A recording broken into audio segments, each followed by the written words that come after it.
नमस्ते बच्चों। आज हम आपकी 10वीं कविता और आखिरी कविता पढ़ेंगे, अंधेरे का दीपक। इसके कवि हैं हरिवंश राय बच्चन जी। हरिवंश राय बच्चन के बारे में मैं आपको कुछ बताना चाहूँगी। वैसे इस पुस्तक में दिए हुए हैं, पर कुछ मुख्य बातें हैं जो मैं आपको बता रही हूँ। हरिवंश राय बच्चन छायावादी युग के कवि थे। इन्होंने इलाहाबाद विश्वविद्यालय से उच्च शिक्षा प्राप्त कर अंग्रेजी के प्रधान अध्यापक बने। इन्होंने कैम्ब्रिज विश्वविद्यालय से पीएचडी की उपाधि प्राप्त की। कुछ महीने ये आकाशवाणी में काम किए। इसके बाद 1955 में इनकी नियुक्ति भारत सरकार के विदेश मंत्रालय में हिंदी विशेषज्ञ के पद पर हुई। 1966 मतलब 1966 में ये राज्यसभा के सदस्य बने। मधुशाला, एकांत संगीत, हलाहल, आरती और अंगारे, बहुत दिन बीते आदि इनकी काव्य रचनाएं हैं। सन 1976 में इन्हें पद्म भूषण की उपाधि से सम्मान दिया गया और सन 2003 में इनका देहांत हो गया। अंधेरे का दीपक हरिवंश राय जी के बच्चन द्वारा लिखित कविता है। इस कविता में हरिवंश राय बच्चन जी ने हमें आगे बढ़ने की प्रेरणा दी है, हमें मोटिवेट किया है। आइए हम देखते हैं ये हमें किस प्रकार प्रोत्साहित करती है। पहली पंक्ति है अंधेरी रात पर दीवा जलाना कब मना है। दीवा का अर्थ होता है दीपक। कल्पना के हाथ से कमनीय जो मंदिर बना है। कमनीय का अर्थ होता है सुंदर। भावना के हाथ ने जिसमें वितानों को तना है। वितानों का अर्थ होता है तंबू।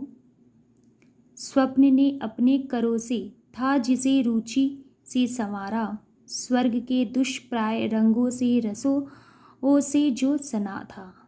दुष्प्राय का अर्थ होता है जो प्राप्त न हो सके। ढह गया वह जो जुटाकर ईंट पत्थर कंकड़ों को एक अपनी शांति की कुटिया बनाना कब मना है अंधेरी रात पर दीवा जलाना कब मना है। कवि कहते हैं कि जब अंधेरा हो गया है तो हम उस अंधेरे में न बैठकर हम दीपक जलाकर जीवन में प्रकाश ला सकते हैं। हमें किसी ने दीपक जलाने से मना नहीं किया है। इस पंक्ति में प्रस्तुत मतलब जो हमारे सामने है, प्रस्तुत पंक्ति में कवि ने अंधेरी रात के बारे में बताया है और उसे बुरा न कहकर अपने लिए एक दीपक जला लेने के लिए कहा है। अगर अंधेरी रात है तो बुरा न कहकर उस दीपक जला ले और हम प्रकाश फैला लें, तो इससे क्या होगा, अंधकार दूर हो जाएगा। कल्पना से जो सुंदर भवन बनाया था, मतलब मैंने कल्पना में अपने सपने में जो अपना घर सुंदर बनाया था, भावना फीलिंग के आधार पर सुंदर तंबुओं को ताना था, अपनी कल्पना के हाथों से उसे सुंदरता प्रदान की थी और स्वर्ग के से दुष्प्राय रंगों से उसको सजाया था।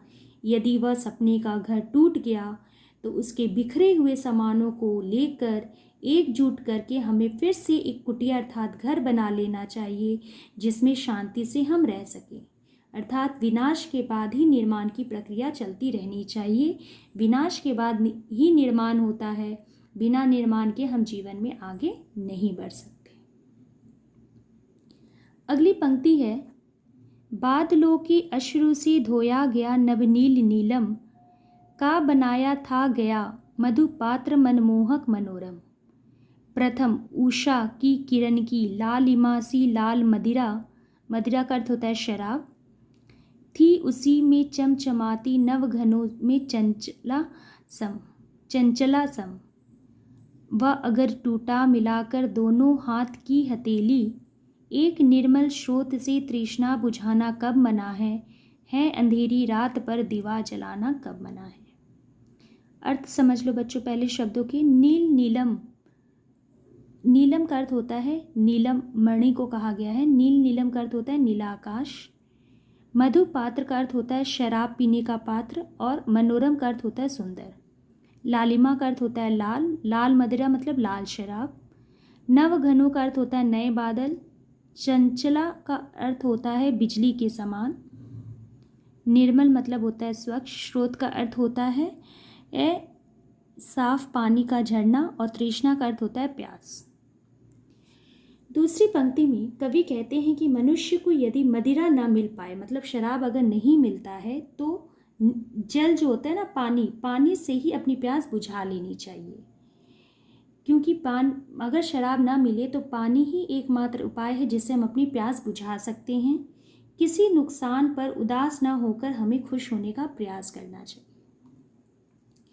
कवि ने कहा है कि बादलों के अश्रुओं से नीला आकाश साफ दिखाई दे रहा है। नीलम मणि का बनाया हुआ सुंदर सुरापात्र है और उसमें प्रभात की लाल किरण के समान लाल शराब भरी हुई है।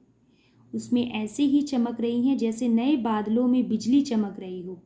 यदि वह मदिरा से भरा हुआ पात्र टूट गया, मतलब शराब का ग्लास अगर टूट गया, तो हमें उदास न होकर अपने दोनों हाथों की हथेली को जोड़कर उसमें जल से प्यास बुझा लेना चाहिए। मतलब बिना ग्लास के भी हम अपनी हथेली को ग्लास रूपी पात्र बनाकर हम जल पी सकते हैं।